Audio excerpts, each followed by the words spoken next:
BC రిజర్వేషన్లపై BJP వైఖరిని తెలపాలని అన్నారు ప్రభుత్వ విప్ ఆది శ్రీనివాస్. 42% రిజర్వేషన్ల కోసం రేవంత్ సర్కార్ పకడ్బందీగా కులగణన చేపట్టిందని తెలిపారు. ఆయన మైనారిటీ రిజర్వేషన్స్ ను అడ్డం పెట్టుకుని ఇటు బీసీలకు అన్యాయం చేయడానికి బీజేపీ ప్రయత్నం చేస్తుందని ఆరోపించారు. కేంద్రాన్ని ఒప్పించాల్సిన బాధ్యత తెలంగాణ బీజేపీ ఎంపీలదేనని ఆది శ్రీనివాస్ స్పష్టం చేశారు.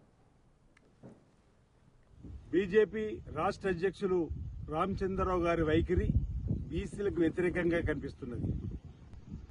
బీసీలకు రిజర్వేషన్ రావద్దని కోరుకుంటున్నట్టుగా ఆయన వైఖరి కనిపిస్తా ఉంది.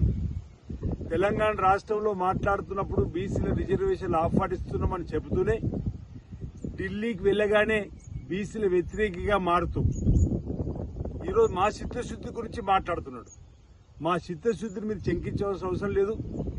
మా గౌరవ ముఖ్యమంత్రి రేవంత్ రెడ్డి గారి ఆలోచన విధానాన్ని మీరు తప్పుపట్టవలసిన అవసరం లేదు.